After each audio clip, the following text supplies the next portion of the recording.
next question on the board. Shalom LevLeib. Question about Shidduch. Is there a specific person destined for everyone? How do we know if we've found the right person? Okay. So it's actually in Gemara Sotah. It says 40 days before the embryo is developed. So it's a minute for 40 days in the minute of when the husband and the wife together, right? Malach, they take the seat and goes to Shemaim and ask, well, what is going to be of this person? He's going to be rich, poor, male, female. Male, female, it's actually, you can pray until the 40th day, but all other characteristics. Male can be rich and female can be rich. All of these other things. Okay, yeah, I decided, and one of the things decided, so somehow they actually know who is going to be Shidduch. Okay, so it's very interesting. So it decided at that point. So, and it's very interesting, so whether Shidduch is born or not born, doesn't matter, right? But when then the person grows up, and now he goes to the wrong way. So now this Shidduch, it's, let's say, a person in his city, even in his neighborhood, right? But he's on a level out of 10, but he's supposed to be on level 10, right? What HaShem expected of him with all of his talents, with all of his ability, with all of his environment.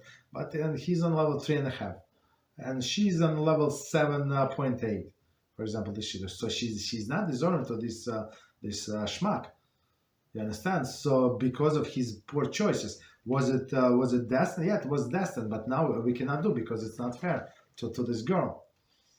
You understand? So that's one thing. And right, and that's why in the Talmud they're saying, and Shidduch is given based on what? Based on the action of the person, based on his merits. So meaning, initially, it was if you would go like straightforward scenario, everything is good and she's good, he's good, they deserve each other, no problem, they get married and when 20 years old, and that's it, and they are a happy family and live together for 97 years, right? And Baruch Hashem. But in this case, this perfect thing did not happen. They prolonged the not to get married, procrastinated, and now they're little different people, little sins behind their belt and stuff like that. So now they are not exactly on the same match. So then Hashem decided based on their merits.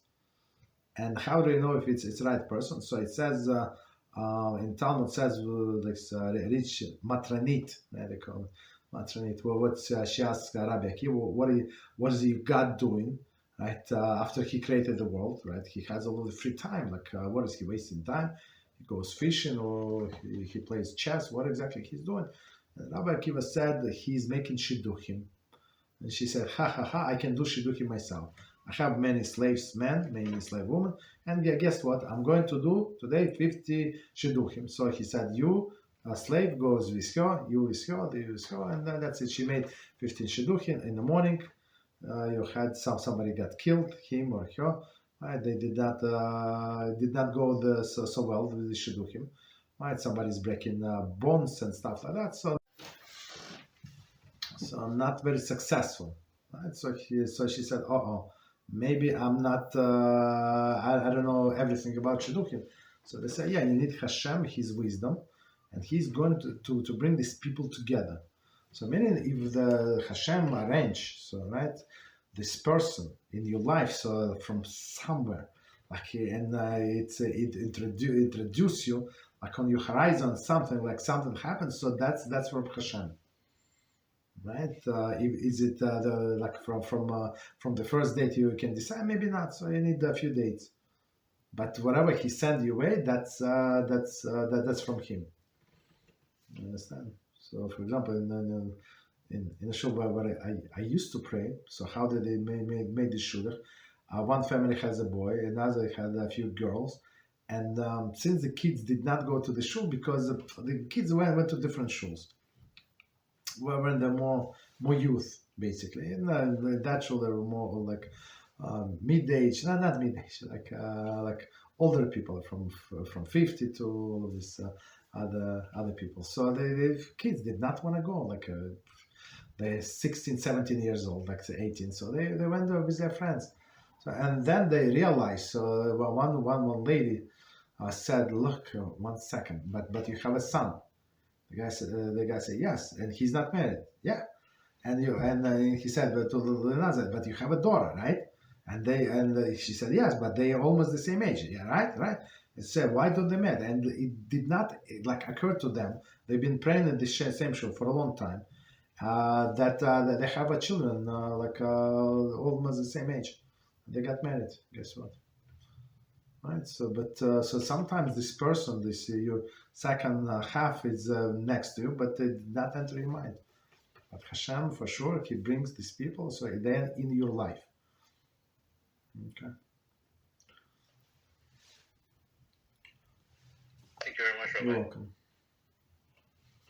In regards to this question, of course, as everyone, we always have ups and downs, spiritually speaking. Mm-hmm. And in my personal case, when I feel like I'm up, when I study more Torah than usual, and I feel more elevated, more lofty, sometimes I do feel like I do not need anyone in my life. Like I could do very well by myself. But then I say, okay, this should not be right. I mean, so I don't know. What should I do about this? Or is this like wrong, or is? Yeah, it is wrong, because Gemara said a man without a wife, it's half as a soul, half a man. It's not a complete person, basically. You understand? So even a person say, look, I'm sitting in yeshiva. For example, right? I'm sitting in yeshiva. I learn. I'm having the time of my life. I don't have this family issues, these kids, this wife, take me here, take me there. Like, did you buy potatoes? Like, who told you to buy these potatoes? Like, my wife send me shopping. So she makes sure that I buy the correct stuff. She said to go to the butcher, but they have to cut meat in these pieces, not that pieces, not this, but only these pieces. So you understand? Of course, I remember I wrote down what pieces to ask them to cut for me, like how this meat should look, this red, that red. I mean, all of these things. The guy is sitting in yeshiva. He enjoyed himself. They give him food. Like who needs that headaches? For example, kids. They always need something. They always scream and yell. They need attention. So who needs that, right? But Hashem said you do.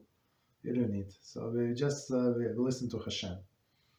Right, and of course it's easier to live without all of this, but fulfillment comes from the family, right? From the second part of the soul, from a woman. So because she's called bias, she's called home. Okay. What else? Thank you, Rabbi. You're welcome. Yeah, I gotta find out where this feeling of fake wholesomeness is coming from. But it will be only temporary. It will be only temporary. So basically we have to remember, we understand or do not understand, but this sages said that's the recipe. That's how a person must do in this life. Same. I guess it's my personal example. Just came to my mind.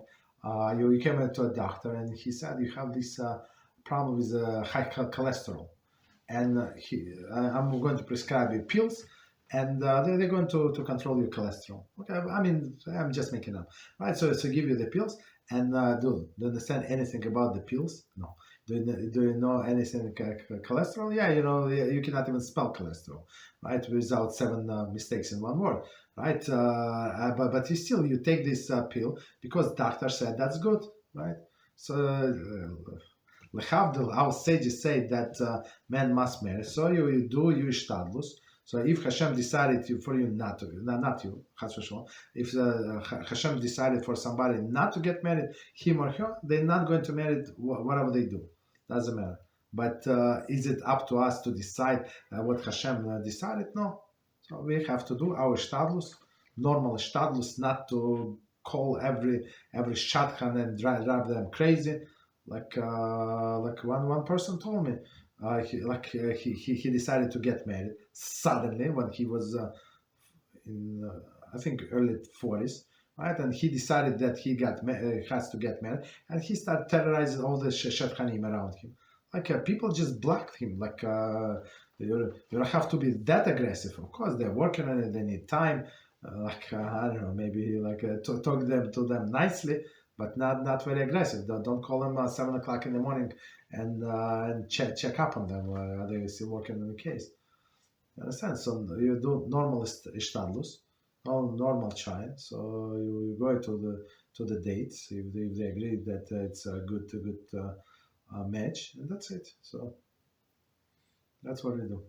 Everything in parameters of the nature, but HaShem is going to manipulate the nature.